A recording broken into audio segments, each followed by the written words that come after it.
Assalamu alaikum and welcome back to Hilaal Live. I'm Luqman Shadrack from the Cape Town studios. Thanks for joining us. A bit later, we will open up the WhatsApp line just after 7. You can correspond with us. Alternatively, if you have any questions, queries, concerns, you're welcome to email me, luqman@hilal.tv. Now, our first segment, we chat to an organization that does amazing work in and around the Western Cape. I've worked with them on previous occasions and I've just seen the joy that the recipients get once they do some of those projects, and they're called Warriors of Hope. I'd like to first welcome Zeenat Parker. Assalamu alaikum. Wa alaikum assalam wa rahmatullahi wa barakatuh. Jazakallah so much for joining me. It's so lovely to see you again. Yes. It's been a while. Yes, it has. And I always like to do this catch-up session because you've always got something going on. Alhamdulillah. And then we've got Sister Shamidah as well. Assalamu alaikum.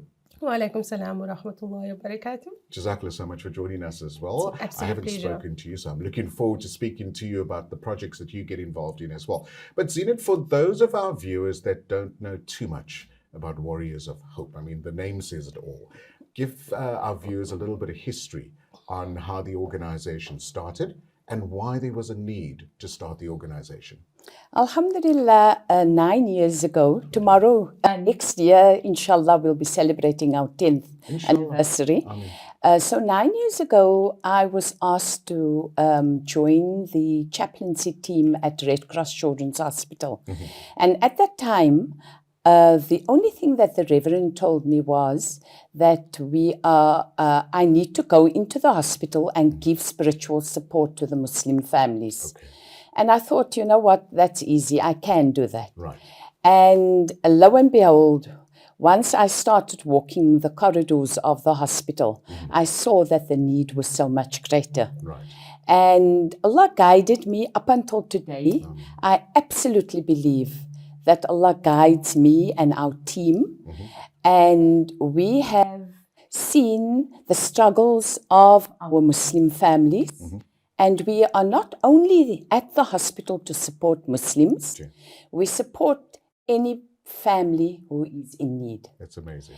But our focus is on the Muslim families. So when I got there the first day, I realized that children have accidents.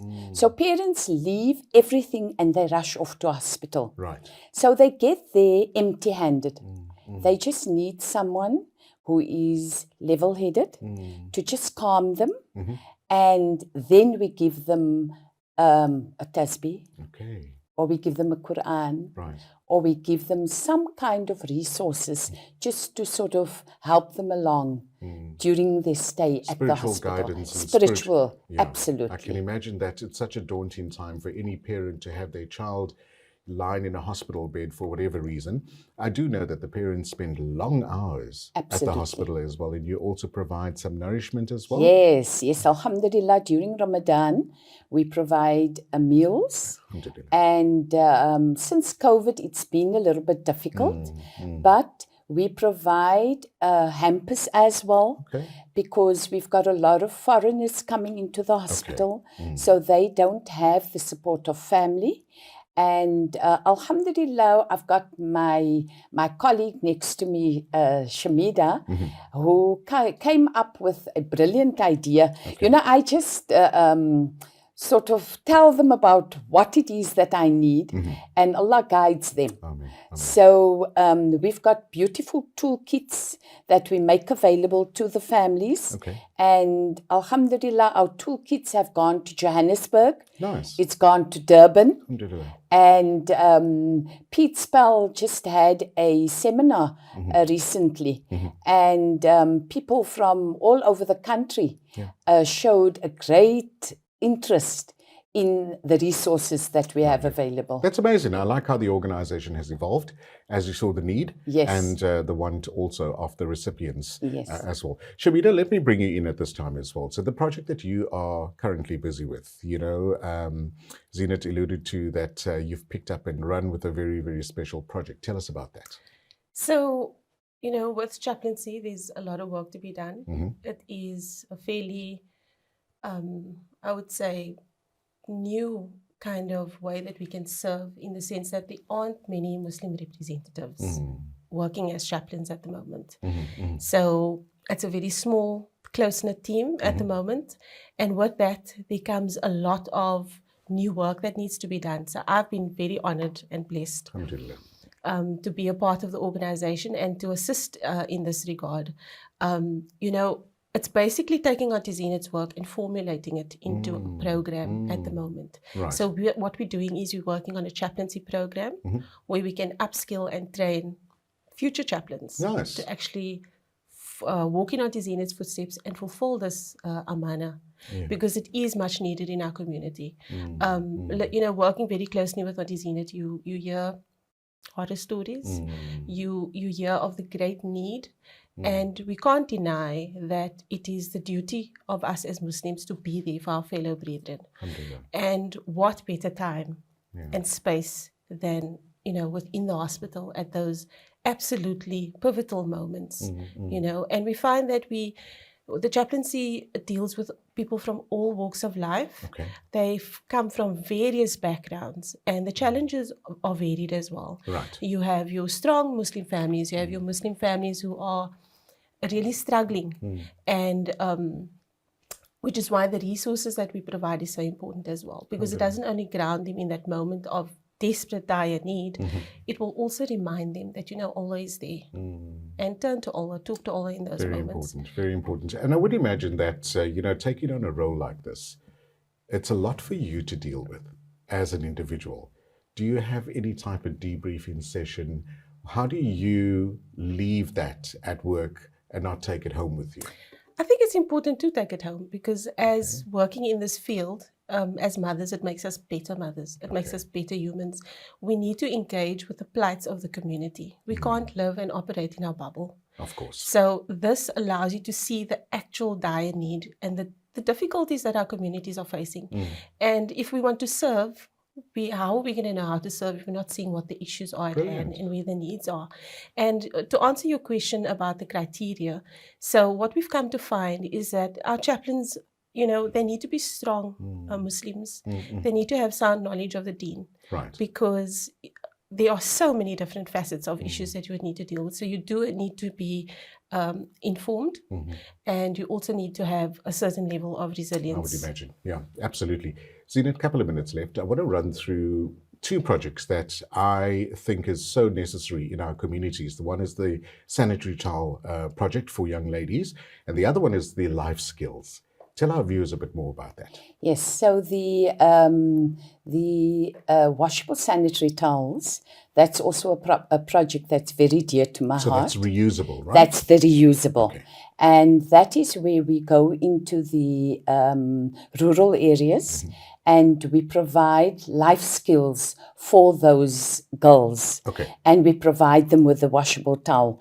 Alhamdulillah, we are heading to Uppington within the next week or two. A year ago, we went to Hanover and the Northern Cape. So we're going to Uppington, where we will be handing out to 1,000 girls. Now, what is the need for that project to happen? I mean, what were the consequences of them not having the adequate sanitary, Thank you so much for asking that question. I think as a community, we need to be informed and know that this is a genuine need within not only our community, in our country, because unfortunately it strips our girls away from their dignity. Oh, of course. And it's also such a personal hygiene, issue. Absolutely. And a lot of our girls miss school at least a week or two each month because they don't have access to sanitary towels. And because of that, we just felt that we needed to make sure that this becomes available. And the one thing that sells the product for us is the fact that we bring in the environment. Oh, nice. Because we tell these girls, when we introduce them to it, then they sort of look at us as if, oh no, it's something that we wouldn't want to use. But the minute we bring in the environment and we tell them that we are all responsible for saving our planet, we've sold the product to them. And then Along with that, you attach the life skills. We attach the life skills. What are some of the pertinent issues that you cover during that? We cover abuse, because, I mean, you would think that it's just a sanitary towel that we are handing out. But we cover the honoring of the body and the protecting of the body. And, you know, this is such a pivotal time that we are in now. We need to give these girls voices so that they can know that there are people who's willing to listen to them. Absolutely. Well, thank you so much for always being part of our community, always noticing the need and, you know, working towards trying to alleviate some of that. And the more of us that band together, the more that we can actually alleviate some of that dire need as well. And I like the issue you touched on with regards to when kids don't go back to school because they don't have the proper hygiene as well. Shamidah, in closing, is there any last message you would like to give our viewers? I'd like to thank everyone who supported Warriors of Hope thus far. I'd like to say watch this space. There's a lot happening. Please visit our website. Check us out on social media. We've got a few very exciting upcoming projects underway, which we will be updating on our website. So please do stay in touch. Our contact number is available on our website as well. Please reach out. And we are always looking for volunteers. So if you have a skill or want to get involved in chaplaincy or even with our sanitary awareness campaign, please do call out.